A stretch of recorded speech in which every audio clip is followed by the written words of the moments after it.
Destiny টি plantation লিমিটেডের গাছ বিক্রির অর্থ আত্মসাতের মামলায় ডেস্টিনির ব্যবস্থাপনা পরিচালক রফিকুল আমিন সহ ১৯ জনকে ১২ বছর কারাদণ্ড দিয়েছে আদালত। ১৫ জানুয়ারি বুধবার ঢাকার বিশেষ জজ আদালত ৪ এর বিচারক মোহাম্মদ রবিউল আলম এই রায় ঘোষণা করেন। আদালতের বেঞ্চ সহকারী বেলাল হোসেন বিষয়টি নিশ্চিত করেছেন।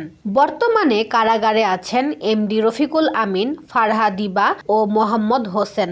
জামিনে আছেন লেফটেন্যান্ট জেনারেল অবসরপ্রাপ্ত হারুনুর রশিদ।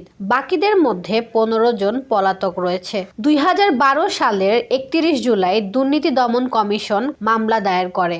২০১৪ সালের ৪ মে এক মামলায় ১৯ জন এবং অন্য মামলায় ৪৬ জনের বিরুদ্ধে অভিযোগপত্র জমা দেয় দুদক। এর আগে ২০২২ সালের ১২ মে ডেস্টিনির এমডি রফিকুল আমিন গ্রাহকদের সঙ্গে প্রতারণা ও অর্থ আত্মসাতের অভিযোগে ১২ বছরের কারাদণ্ড পান। একই মামলায় সাবেক সেনা প্রধান লেফটেন্যান্ট জেনারেল অবসরপ্রাপ্ত হারুনুর রশিদ সহ আরও ৪৫ জনকে বিভিন্ন মেয়াদে সাজা দেওয়া হয়। ডেস্টিনি টি প্ল্যান্টেশন লিমিটেডের শীর্ষ কর্মকর্তারা গাছ বিক্রির নামে ২,২৫৮ কোটি টাকা আত্মসাৎ করেন।